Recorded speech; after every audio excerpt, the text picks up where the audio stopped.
I've been there. You see a cheap soundbar on a deal site, you think just enough for a few movies, you bring it home, and a week later you're still hearing dialogue that sounds like it's coming from a tin can. That regret is what makes me pause before hitting add to cart on any audio gear. The question I keep asking myself is whether spending a premium price on something like the Bang & Olufsen Beosound stage actually saves you that disappointment. Link is in the description if you want to check the product details on Amazon.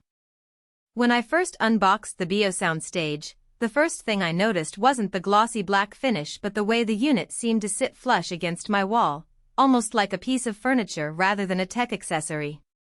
That was a subtle hint that Bang & Olufsen wanted this to be more than a throwaway add-in. They're selling an aesthetic upgrade as much as an audio upgrade. My living room is a medium-sized space, about 250 square feet, with a 55-inch TV. I'm the kind of viewer who watches everything from dialogue-heavy dramas to bass-heavy action blockbusters, so I needed a bar that could handle both without constantly adjusting settings. The first movie I tried was a recent sci-fi thriller with a lot of layered sound effects. The Dolby Atmos processing was noticeable right away. I could hear a spaceship roar overhead while the dialogue stayed anchored to the screen. That kind of vertical imaging is something you normally need a separate upward-firing speaker array for, but the Beosound stage claims to simulate it with its internal drivers. In practice, the effect was more of a subtle lift rather than a full-blown 3D soundstage, but it was enough to make the scene feel bigger without drowning the actors' lines. In a quieter scene, the bar kept speech crisp, which is a common pain point for cheaper models that tend to blur mids with aggressive bass. Speaking of bass, the Beosound stage doesn't come with a dedicated subwoofer, so the low end is generated by the main chassis. In a room with a carpet and some acoustic panels, the bass was tight enough for most movies and TV shows, but I could still feel the occasional lack of depth during explosions. If you're used to the thudding punch of a separate sub, you'll notice that the bar leans more toward balanced than booming. For most TV-watching families who want clear dialogue and a pleasant overall tone without constantly adjusting a separate sub, that's a reasonable trade-off. If you're a home theater purist who expects cinema-level impact, you might end up adding a second-hand sub later. Connectivity was another area where the Beosound stage tried to be a honest stop shop. It supports HDMI ARC, which means you can let the TV handle the remote for volume and power, reducing the number of remotes on your coffee table.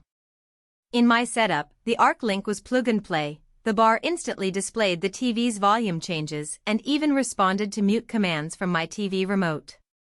It also offers Wi-Fi for streaming, so I could pull music from Spotify, Apple Music, or the Bang & Olufsen app without a separate receiver. The app itself is fairly minimal. You get a few preset sound modes and a simple EQ slider, but there's no deep customization.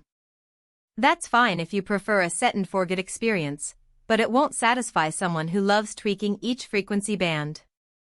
One practical concern that often trips buyers up is the remote.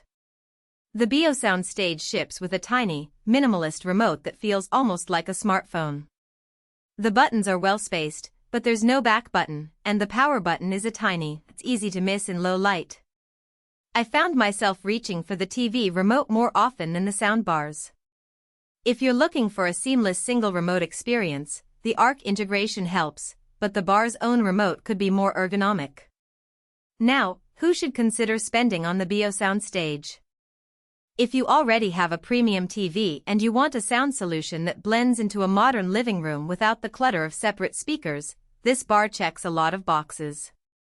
Its design language matches the sleek aesthetic of many high-end furniture pieces, and the built-in Dolby Atmos simulation gives a noticeable lift over basic stereo bars.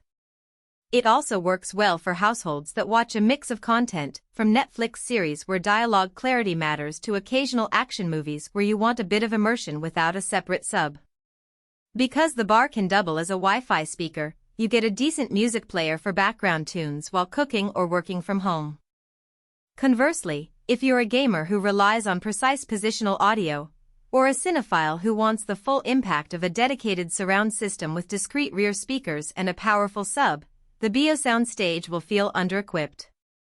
Its lack of granular EQ and the limited bass output mean you'll probably need extra gear to reach that level.